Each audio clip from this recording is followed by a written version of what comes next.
Bab 6427. Setidaknya setengah dari 15 gerbong Duke Mining diisi dengan peralatan mekanik untuk pertambangan. Dan separuhnya lagi adalah berbagai peralatan dan material pembantu yang dibutuhkan untuk meningkatkan sistem keamanan. Charlie, yang sudah berganti pakaian kerja, bersembunyi di balik banyak barang. Seorang penjaga kavaleri membuka pintu dan melihat dokumen-dokumen itu. Lalu berkata, "Komandan, gerbong 08 penuh dengan suku cadang teknik." Komandan segera berkata, "Jangan khawatir tentang bagian tekniknya. Bongkar dulu peralatan pemantauannya." "Ya Pak." Pengawal kavaleri menanggapi dan membuka pintu kereta tempat Charlie berada. Dan kemudian pergi ke gerbong lainnya. Charlie awalnya ingin menggunakan energi spiritualnya untuk mengendalikan orang ini. Dan kemudian meninggalkannya di sini, menunggu kesempatan untuk menyelinap ke Duke Mining. Namun karena mengira pendeta itu ada di panggung dan komandan pengawal kavaleri juga ada di tempat kejadian, ia berencana untuk mengamati terlebih dahulu dan kemudian menunggu kesempatan untuk bertindak. Saat ini, melihat kereta sudah tiba dan semua gerbong sudah diperiksa tanpa masalah, Lilia tidak berniat tinggal di sini, jadi dia berkata kepada komandan, "Komandan Yin, kamu tinggal di sini untuk mengawasi secara pribadi. Dan Anda harus bekerja lembur untuk menyelesaikan tugas itu. Saya masih harus terus memilah daftar perubahan besar. Jadi saya tidak akan membuang waktu di sini." Komandan Yin sangat kesal dengan perubahan besar tersebut. Dan tentu saja penuh dengan ketidaksenangan dan rasa jijik terhadap Lilia. Mendengar dia pergi, dia langsung memasang wajah gelap dan membungkuk. "Baiklah, Lilia, kalau begitu aku tidak akan mengantarmu." Lilia melihat bahwa dia sangat kesal, tetapi dia tidak mau repot-repot menyimpannya dalam hati. Dia mendengus dan berbalik untuk meninggalkan peron. Begitu Lilia pergi, seseorang segera melangkah maju dan bertanya dengan gugup, "Komandan, ini, bajingan bermarga Song ini. Apakah dia benar-benar akan memisahkan kita dari keluarga kita?" Ketika Komandan Yin mendengar ini, wajahnya tiba-tiba menjadi dingin, dan dia dengan cepat berbisik, "Apakah kamu bosan hidup?" Begitu suara itu jatuh, ledakan suara yang memecah udara datang dengan kecepatan tinggi. Lalu pengawal kavaleri yang bertanya-tanya itu tiba-tiba membuka mulut dan menjulurkan lidahnya. Komandan Yin terkejut, dan melihat ujung lidah pihak lain tiba-tiba putus-putus. Dan cahaya dingin menembus bagian tengah ujung lidah. Komandan Yin melihat lebih dekat dan menemukan bahwa itu adalah pedang tipis di pinggang Lilia. Pada saat ini, pedang tipis itu terbang entah dari mana. Langsung menusuk bagian belakang kepala bawahannya. Menembus mulutnya dan menusuk seluruh lidahnya. Bawahannya bahkan tidak bersenandung sedikit pun. Dan langsung dibunuh dengan pedang. Karena keduanya berbisik sebelumnya, jaraknya sangat dekat. Jadi pada saat ini, ujung pedang tipis itu berjarak kurang dari beberapa sentimeter dari alis Komandan Yin. Saat tubuh bawahannya jatuh ke tanah tak terkendali dengan bunyi gedebuk. Seluruh pengawal kavaleri terkejut. Tak seorang pun menyadari datangnya rapier tadi. Saat ini, Lilia berdiri di ujung peron beberapa ratus meter jauhnya. Berbalik dan melihat semua orang. Dengan tangan di bahunya dan ekspresi tegas. Kemudian, dia merentangkan tangan kanannya sedikit dan berteriak pelan. Mengumpulkan. Pedang terbang itu ditarik keluar dari mulut mayat itu. Dan cahaya perak menyala di udara di atas peron. Dalam sekejap mata, dia memegangnya di tangannya. Dia dengan santai meletakkan kembali rapier itu ke sarungnya di pinggangnya dan berkata dengan dingin, "Siapapun yang berdiskusi tentang atasan akan dipenggal." Semua orang terkejut oleh pemandangan ini dan tidak tahu harus berbuat apa. Mereka berdiri di sana dan tidak berani bergerak atau berbicara. Komandan Yin menelan ludahnya, dan kebenciannya terhadap Lilia di hatinya semakin kuat. Namun, kekuatan lawan memang lebih unggul. Dia membunuh orang di bawah hidungnya. Dan dia bahkan tidak memiliki kesempatan untuk bereaksi. Jika ujung pedang itu bergerak maju sedikit lagi, itu pasti akan menusuk kepalanya secara langsung. Oleh karena itu, dalam keadaan seperti itu, dia tidak berani tidak mematuhi Lilia lagi. Dan buru-buru berkata, "Saya harus didisiplinkan, tolong hukum saya." Lilia mencibir dan berkata, "Tidak perlu dihukum, karena perampas kekuasaan sudah mati. Kamu harus menganggapnya sebagai pelajaran. Sebelum aku pergi dari sini, aku tidak ingin mendengar siapapun mengatakan sesuatu yang berkhianat lagi. Jika ada waktu berikutnya, Komandan Yin juga akan bertanggung jawab. Komandan Yin dengan cepat mengepalkan tinjunya dan berkata dengan hormat. Terima kasih telah membiarkanku pergi. Tenanglah, aku tidak akan membiarkan hal ini terjadi lagi. Lilia berkata dengan ringan, ingat apa yang kamu katakan. Setelah itu, dia berbalik dan menghilang di ujung peron. Meskipun Lilia pergi, yang lain masih tidak berani bergerak gegabah. Lagi pula, ada tubuh yang berlutut di tanah. Dan semua orang tidak tahu apa yang harus dilakukan untuk sementara waktu.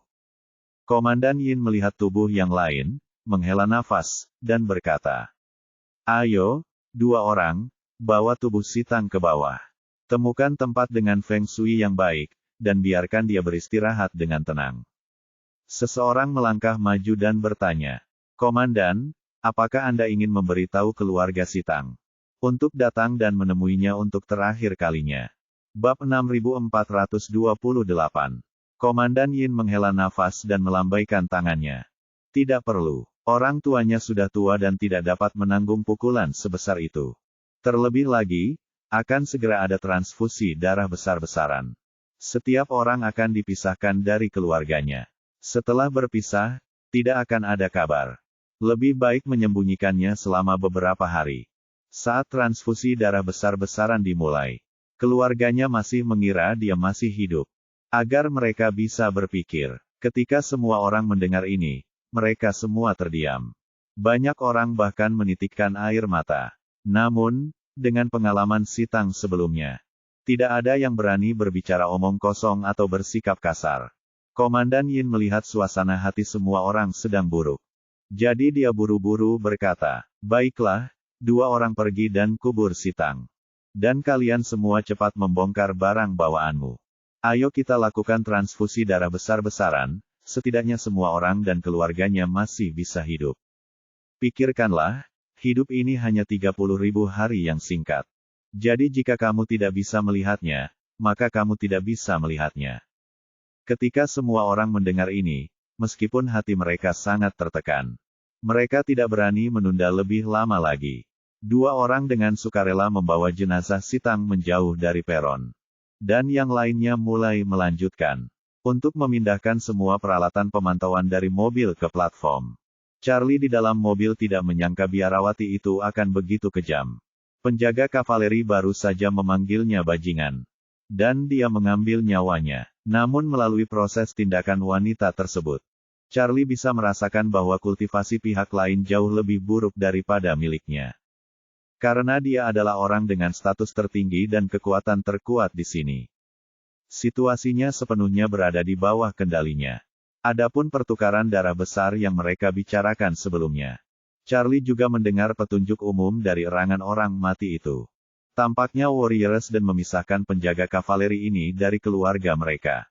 Untuk mengikat mereka dengan erat dan sepenuhnya menghancurkan pikiran pengkhianatan mereka. Menggunakan anggota keluarga sebagai ancaman sangatlah kejam. Setelah pertukaran darah besar selesai, jika dia datang ke tempat seperti itu lagi, dia pasti akan diserang oleh semua penjaga kavaleri. Bahkan jika dia memberitahu mereka bahwa dia dapat membantu mereka melakukan detoksifikasi. Dan biarkan mereka tidak lagi dikendalikan oleh Warriors dan, apa yang bisa mereka lakukan, meninggalkan keluarga mereka.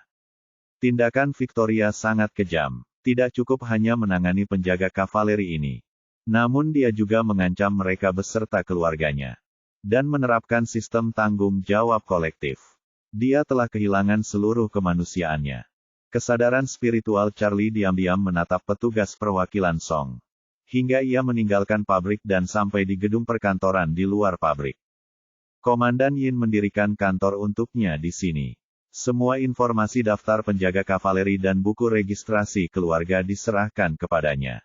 Saat ini, ia sedang menyusun daftar dan kumpulan personel untuk transfusi darah besar-besaran. Charlie dapat merasakan ketika wakil petugas Song baru saja pergi. Dia masih menatap penjaga kavaleri di peron dengan energi spiritualnya. Tapi sekarang dia telah sepenuhnya menarik energi spiritualnya. Dan tidak lagi bertanya tentang apa yang terjadi di sana. Jadi dia juga punya rencananya sendiri. Ketika tidak ada yang memperhatikan mobilnya, dia diam-diam menggunakan energi spiritualnya untuk memberikan bimbingan psikologis kepada Komandan Yin. Lalu melangkah keluar dari mobil dan langsung menghampirinya. Charlie tiba-tiba keluar dari mobil tanpa perlindungan atau indikasi psikologis kepada yang lain, yang membuat beberapa pengawal kavaleri memperhatikan kehadirannya. Mereka sedikit terkejut untuk beberapa saat. Entah dari mana wajah aneh ini berasal. Namun mereka segera menyadari bahwa orang ini mungkin orang luar yang menyelinap masuk dengan kereta api. Jadi mereka tanpa sadar bergerak ke arah Charlie. Charlie sudah datang ke depan Komandan Yin saat ini. Dia mengepalkan tangannya dan berkata dengan keras, "Komandan, saya kembali untuk melapor kepada Anda." Beberapa orang yang memperhatikan Charlie datang untuk menanganinya. Dan tiba-tiba melihatnya melapor kepada Komandan Yin. Dan mereka semakin terkejut untuk beberapa saat. Duke Mining memiliki hampir 1.000 penjaga kavaleri, termasuk anggota keluarga, yang berjumlah 3 atau 4.000 orang. Meskipun para penjaga kavaleri ini tidak dapat mengenali mereka satu persatu. Puluhan pengawal kavaleri yang bertugas di peron berasal dari organisasi yang sama dan saling mengenal. Mereka belum pernah melihat wajah Charlie. Namun, ketika dia melapor kepada Komandan Yin, dia terdengar seperti rekan seperjuangan. Jadi tidak tahu apakah dia kerabat dari organisasi lain. Jadi, beberapa orang memandang Komandan Yin, menunggu pernyataannya. Komandan Yin tertawa, melangkah maju, dan menepuk bahu Charlie. Berkata dengan lantang, "Saudaraku yang baik, kamu telah bekerja keras di luar selama bertahun-tahun."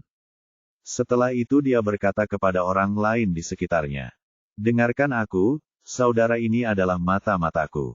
Sekarang perubahan besar sudah dekat. Aku akan meneleponnya kembali dari luar. Ada kemungkinan besar dia bisa membantu kita membalikkan situasi saat ini. Jangan beritahu siapapun tentang ini, terutama Lilia, mengerti?" Ketika semua orang mendengar ini, mereka segera menurunkan kewaspadaan mereka. Terlebih lagi, setelah mendengar Komandan Yin mengatakan bahwa Charlie mungkin akan membalikkan situasi saat ini.